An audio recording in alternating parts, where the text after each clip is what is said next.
বন্ধুরা, আজ আমরা জানবো যে আপনি জেরোদা এএমসির সকল স্কিম কিভাবে জানবেন। ঠিক আছে, তো আজ আমরা জেরোদা এএমসির সকল স্কিমের বিষয়ে জানবো। তো এই কোম্পানিটা 5টি স্কিম ম্যানেজ করছে মিউচুয়াল ফান্ডের, যেটা 1381 কোটি টাকার মতো এর সাইজ। বন্ধুরা, ঠিক আছে, তো চলো দেখে নিই সকল স্কিমগুলা কি কি। ঠিক আছে, তো জেরোদা এএমসি এর বিষয়ে যদি বলা হয়, জেরোদা মিউচুয়াল ফান্ড কোম্পানির, তো এই কোম্পানিটা সবার প্রথমে একটা tax saver mutual fund scheme বের করেছে, যেটা হলো Zerodha ELS tax saver Nifty large mid 250 index fund rated growth. ঠিক আছে, যেটা 500 টাকা থেকে আপনি মিনিমাম এসআইপি করতে পারেন। তারপর হলো একটা ডেটের মধ্যে একটা মিউচুয়াল ফান্ড স্কিম আছে, যেটা হলো Zerodha overnight fund rated growth. তারপর হলো আদার্সের মধ্যে 3টা মিউচুয়াল ফান্ড স্কিম।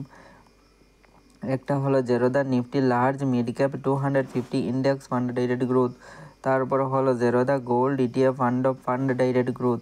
তারপর হলো Zerodha silver ETF fund of fund direct growth. তো জেরোদার ক্ষেত্রে বলা যেতে পারে যে 100 টাকা থেকে আপনি এসআইপি করতে পারেন। বন্ধুরা, এই 3টি মিউচুয়াল ফান্ড স্কিমে ডেটের ক্ষেত্রেও সেম, কিন্তু ট্যাক্স এবার মিউচুয়াল ফান্ড স্কিমে আপনি 500 টাকা থেকে এসআইপি স্টার্ট করতে পারেন। বন্ধুরা, তো এই ভিডিওটা শুধু শেখার জন্য, লার্নিং পারপসের জন্য, কোনো ইনভেস্টমেন্টের উপদেশ নয়। বন্ধুরা।